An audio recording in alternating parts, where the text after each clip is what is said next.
Samba do Brasil, Neymar da Silva Santos Junior va participer à sa dernière Coupe du Monde de sa carrière. Il a été sélectionné par Carlo Ancelotti pour participer à la Coupe du Monde 2026. On rappelle Canada, Mexique, États-Unis, au détriment d'un joueur comme João Pedro, par exemple.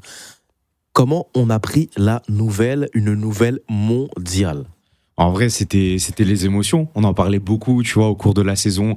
La fameuse Last Dance pour Neymar. Et voilà, quand la liste est sortie, en vrai, moi, j'étais très content. Honnêtement, je vais pas faire le mytho. J'étais vraiment content parce que C'est Neymar. même si, voilà, c'est ça en fait. Même si sportivement, je trouve qu'il le mérite absolument pas et que je trouve scandaleuse l'éviction d'un João Pedro. Parmi les attaquants du Brésil, c'est l'attaquant qui a le plus de temps de jeu.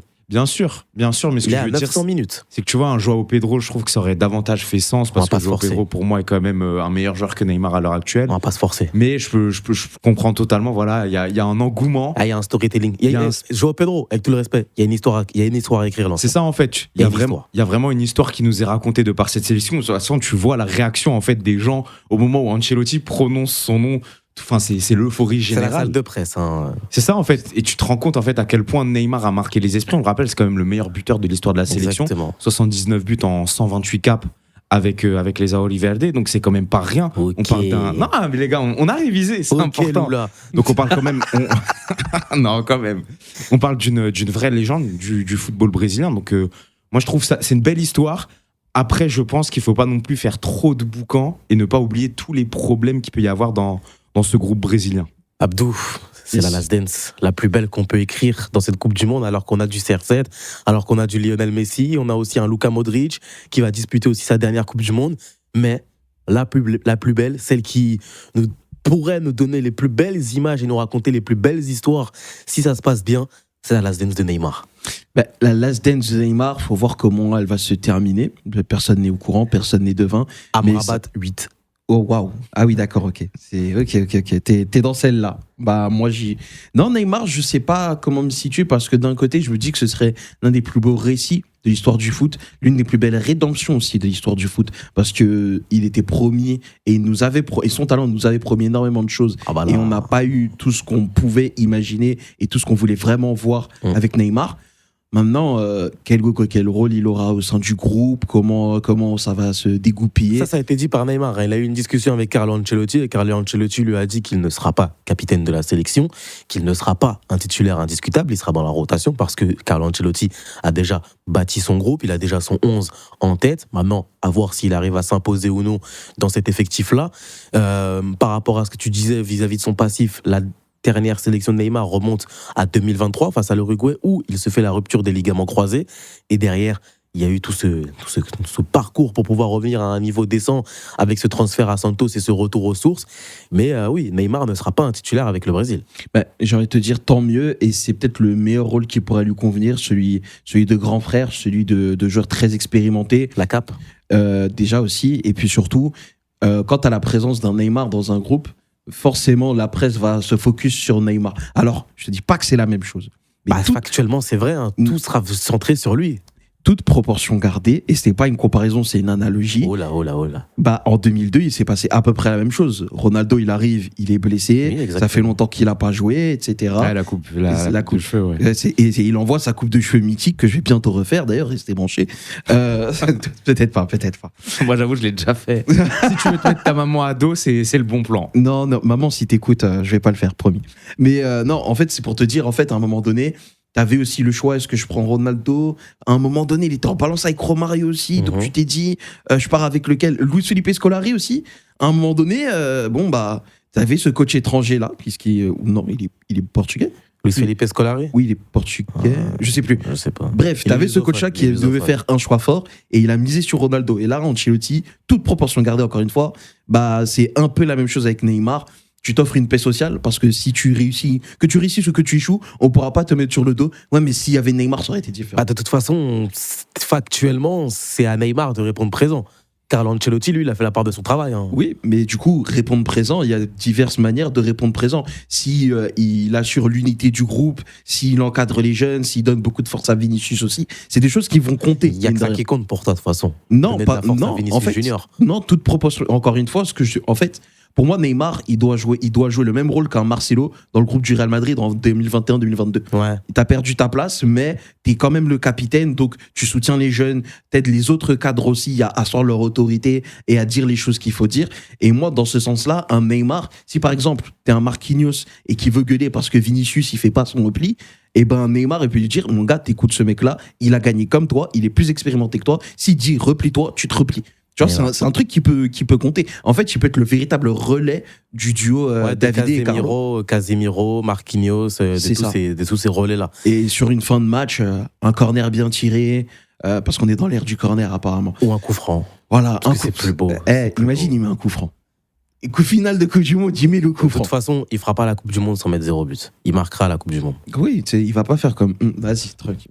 Hein comme qui? C'est pas le sujet, on parle de Neymar là. Non, on parle de Neymar. Continuons sur Neymar. Justement, Neymar. Il a totalement disparu des radars. Il est parti en Arabie Saoudite à Al Hilal pour un transfert record, une vente record pour le Paris Saint-Germain à hauteur de 90 millions d'euros.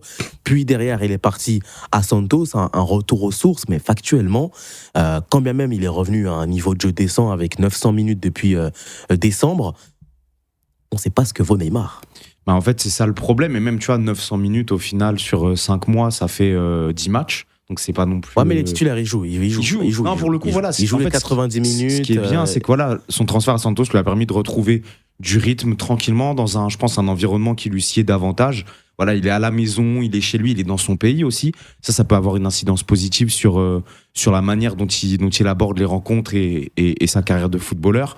Mais le problème, c'est que en fait là, le Brésil, je pense, a quand même besoin que Neymar lui apporte une plus-value. Et je sais pas si à l'heure actuelle il est capable de le faire. Je pense qu'il peut se fondre dans le collectif. Mais par exemple, si le Brésil, en 8e, en quart, en demi, a besoin justement de ce changement, de cet entrant qui va faire la différence à lui tout seul face à la France, l'Espagne ou l'Angleterre ou l'Argentine, je ne sais pas si Neymar, à 34 ans, et avec tout le passif de blessures qu'il a eu récemment, sera capable d'endosser ce costume de sauveur et de quasiment à lui tout seul faire la différence.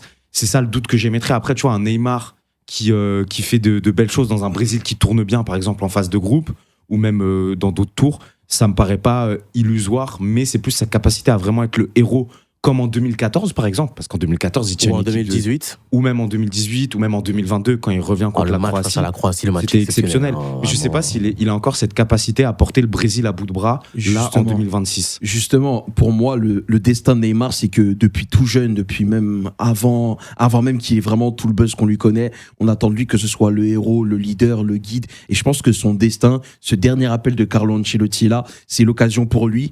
Non pas d'être le porteur, mais d'être porté, littéralement. Et je pense qu'il y a une part de ça aussi dans la lecture qu'on doit avoir avec Neymar, c'est qu'à un moment donné, pour une fois, c'est pas lui qu'on doit attendre au tournant, c'est les autres, et lui doit être le relais, l'aide. C'est pas le bout, ou peut-être un bout de chaîne si tu veux, mais il doit pas être le logo du dollar au bout de la chaîne, tu vois.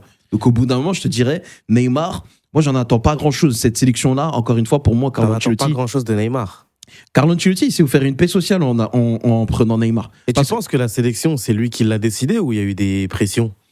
Des pressions, non, mais je te dirais que... Elle a quand même dit qu'il a parlé à des journalistes, à des joueurs, à des anciens joueurs. Beaucoup de gens lui ont parlé, mais à la fin de la journée, il a dû trancher avec son fils Davidé et tout son staff. Enfin, tu peux trancher, mais pour moi, il y avait des pressions. Si tu le sélectionnes pas. Des pressions, non, parce que si vraiment Ancelotti il a envie d'être trash, il l'est, tu vois. Après, faut pas oublier une chose, c'est que Carlo Ancelotti, c'est un diplomate. Tu vois, c'est pas vos coachs new gen qui se donnent. Je ne citerai pas de nom. Ok, voilà, donc je dis rien. Non. Aussi, tu t'achètes la paix sociale, du coup. Exactement. Mais Ancelotti aussi, j'ai pensé à un truc tout bête là pendant que Timothée parlait, c'est que Neymar, il a quel âge actuellement? Il a 34 ans. Il a 34 ans. Bah, je me dis, c'est peut-être le coach le plus habilité sur 5, 6, 7 matchs à refaire briller Neymar. Parce que quand on se rappelle, encore une fois, autre exemple, autre analogie, toute proportion gardée, quand on se rappelle de Toni Kroos à la fin de la saison 2022-2023 et les critiques qu'il y avait, même en début de saison. Tout le monde disait qu'il était finito. 23-24 aussi en début de saison, tout le monde disait qu'il fallait le vendre, qu'il était fini, etc. Et après, il a envoyé Vinicius sur la comète face au Bayern. Et après, quand on voit ce que Toni Kroos, l'année de ses 34 ans, en tout cas la saison de ses 34 ans, il a donné, bah, il était dans le débat du Ballon d'Or. Donc je me dis, je te dis pas qu'il va faire de Neymar un candidat Ballon d'or. Ah, mon gars, il a gagné la Coupe du Monde. Attention. Non, les gars, Non, faut arrêter. faut pas Ok. exagérer non plus. Ok, on verra. Mais non, On verra. bah non, parce que si le Brésil gagne, ce sera Vini. Ça doit être ça, ouais. Ah Ça oui, doit être- ça doit être c'est ça, t'as pas. Ça doit être ça. Mais deuxième meilleur buteur en 2026, Vini Coupe qui du se fait Monde. voler le Ballon d'Or face à Rodri, tu crois que c'est pas Vini, tu crois que c'est pas Neymar qui va lui prendre. Ouais. Après c'est le Brésil qui gagne. Moi ça m'arrange. Oui, Mais tout ça pour te dire, ce qu'il a réussi à faire d'un Toni Kroos sur sa fin de carrière Mhm. à 34 ans justement, peut-être qu'il peut faire pareil avec Neymar aussi, dans un autre rôle, tu vois. En fait, pour moi, c'est pas pareil parce que Toni Kroos évoluait quand même au Real Madrid. Toni tenait Kroos sur c'était ses quand jambes. même. Comment? Il tenait sur Il ses tenait jambes. sur ses jambes et puis surtout, il restait quand même sur plusieurs exercices réussis. Là, Neymar, sa dernière saison vraiment aboutie de bout en bout, elle remonte quand même à il y a quelques années. 22-23. Et puis surtout, ouais, mais tu vois, c'était quand même il y a 3 ans. Et il se blesse en 22-23. Et il se blesse en plus assez longuement. Et pour moi, en fait, le curseur. En fait, c'est normal que les attentes elles soient portées sur Neymar parce que c'est la star, si ce n'est du Brésil, même de la Coupe du Monde. C'est clair et net. Mais Oui. tu vois, par exemple, j'ai beaucoup plus d'attentes par rapport à un Vinicius. Oui. Par rapport à un Rafinha. Ah, mais oui. Parce que c'est des joueurs. Rafinha, qui sont- j'en attends rien. Moi, j'en attends Ouah, énormément. quand même, c'est des leaders. C'est l'un des meilleurs joueurs Non. du monde Bah, l'an c'est dernier. ton leader offensif aujourd'hui avec Vinicius Junior. Un Neymar, tu m'attends rien, il a été sélectionné. Tu es content de le voir faire sa last dance. Oui. Maintenant, c'est aux autres de répondre présent. Les Bruno Guimaraes, les Vinicius Junior, Oui, les Casemiro, les tout ça. Casemiro, C'est tous ces mecs-là, les moi, que Marquinhos, j'attends vraiment. Les Gabri- Alisson, les Gabriel, etc. les Wesley. Oui, on est d'accord. Mais Rafinha, encore une fois, bon, j'en attends pas grand-chose. Oui, bah, enfin bon. Si, quand même. Si, il C'est faut un des maintenant meilleurs vraiment- joueurs du On parle Barça. d'un C'est un top des 5 meilleurs ballon joueurs d'or. du monde l'an dernier. Non, top 6. Non, top 5, top 5. Il méritait plus, mais il a fini top 5. C'est un autre débat. Mais il y avait un constat que j'avais écouté lorsque j'avais écouté William Axel de Walid Acharchour, que Walid Acharchour avait dit par rapport à Neymar, il n'a jamais fait une Coupe du Monde à 100%. 2014, il se blesse. Ouais.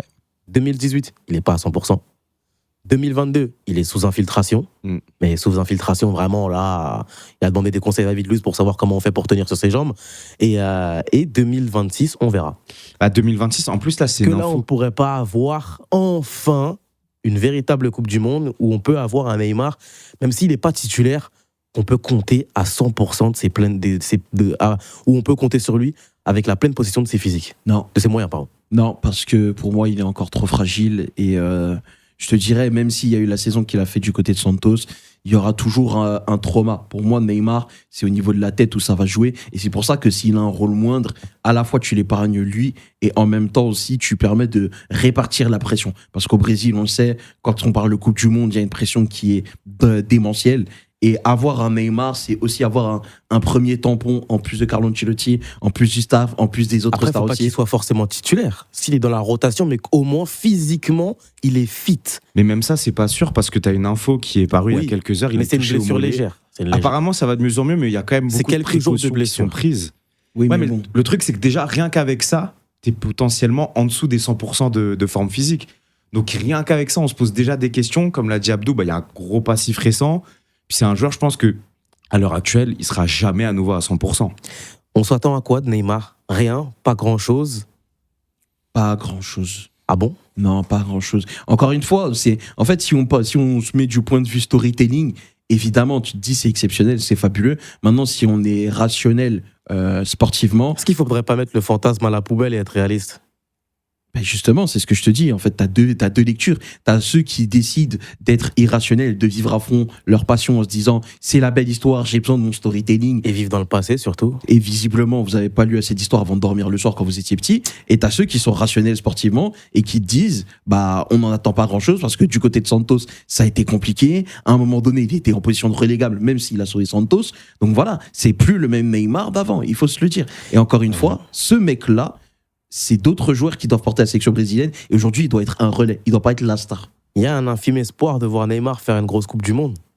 Non, grosse Coupe du Monde, pour moi, ça veut dire que vraiment, tu as porté ta sélection et Ouais, tu l'as portée 4-5 assez buts. haut. Mais je pense 4-5 buts. Je pense pas que Neymar soit T'as capable aucune- de faire ça.